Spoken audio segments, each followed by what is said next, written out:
Cars on the warm-up lap here at Monza, ready for round 3 of the FIA World Touring Car Championship to get underway in sweltering conditions, nearly 40 degrees of air temperature, 50 degrees of track temperature, and in front of them one of the great motor racing circuits on this planet. The Autodromo Nazionale di Monza is not a legendary place for nothing. It's not the ghosts of former glories, it's not just the historic old banking, it is the fact that this track has magic everywhere. It has a way of producing fantastic results. Looking at our reigning world champion Gabriele Tarquini, he's our points leader here by a slender 7-point advantage, and of course with the new point scoring, that is not a very big advantage at all. It's just a couple of race places away from second, third and so on down. And Tarquini not making the best of qualifying, not going to start on the first couple of rows. He is down inside the top 8, 7th on the grid, so for him anything is realistically possible, and certainly it won't be until the last lap that people are really starting to think about sealing their position, because 9 laps around this track anything can happen. Sitting alongside me in the relative calm before the storm, James Thompson. And James, for the drivers now, the nerves, the hanging around, the incessant waiting before you get to drive the car is all done. Now it is just a few minutes of concentrating on the job in hand. Yeah, that's right. It's nice to get away from the grid. There's nothing worse leaving the pit lane, obviously, 15 minutes before the start of the race. It's warm.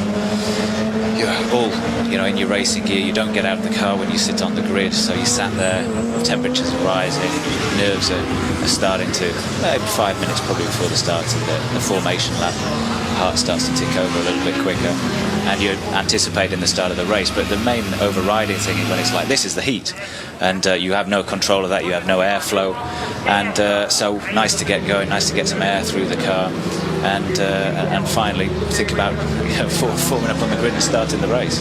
Quick view there of Pierre-Yves Cortal, the former independent category Seat driver who will rejoin the championship in Zolder. He'll be joined by Vincent Rademacher, who we were chatting to earlier. He will be in a 4th Chevrolet, so he will be joining in Zolder as well. And it'll be the first time for the World Touring Car Championship in Zolder. Talking to Marc Duez from the famous race and rallying driver who's now in the Belgian Automobile Club Federation. So I'm going to be blaming you if the weather's rotten. He said, hey, we just get your second-hand weather a day after you've had it, so if it's wet, it's because it was wet in England the day before. All right, fair enough.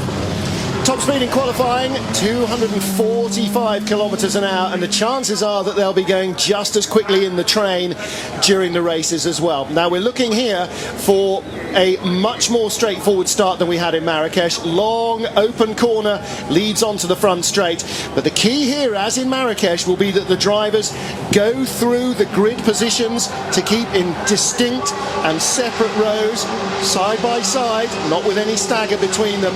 If not, our race director Mirek Bartos will wave them around again, as he did twice in Marrakesh before he was happy with their formation. And James, with a high speed approach to this first corner, he really wants to make sure that it is safe as well as fair. Red lights are on.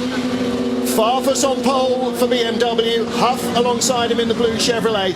They build up speed now towards the line. This is looking like a fairly disciplined pair of lines of cars as well. It's going to be a long wait for the green, and away they go. Immediately fanning out from behind some of the BMWs in the independence class. The Seat's coming as well, on board with Tarquini, up behind Prio.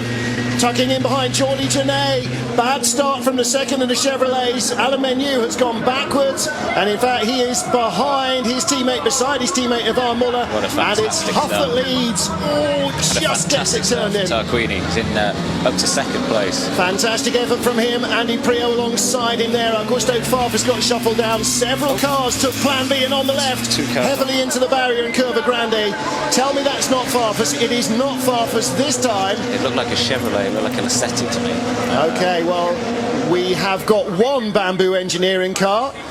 Huff, Tarquini, Prio, Michaelis in 4th with Genet, Bart, the red and white car alongside Farfus now. Menu Nukia, and we have lost Daryl O'Young. Harry Folkard is still going, so it's Darrell Young gone, and I'm not sure who else in the barriers there. We'll get back to that as they settle down, and there will be penalties for jumping the chicane in the first corner. Norbert Michelis in fourth, I'm sure we'll get one.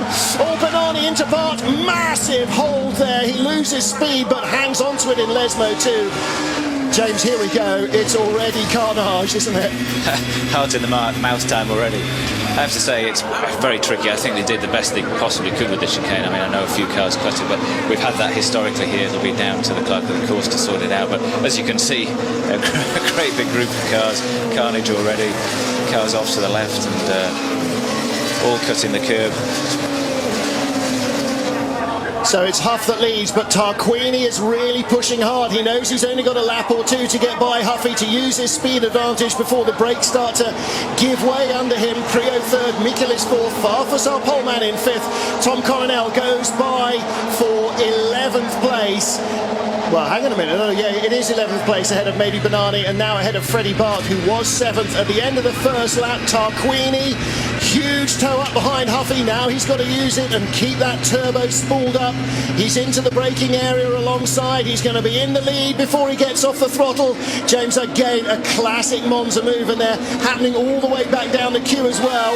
Yeah, exactly right, and fantastic. I mean, he's made a great move, but really smart thought from Rob, to be honest, because what he's done by not fighting that position, he's managed to tuck in behind Gabrielli, who he'll know will be very, very quick for the first couple of laps. And Rob will be thinking, right, if us two can work together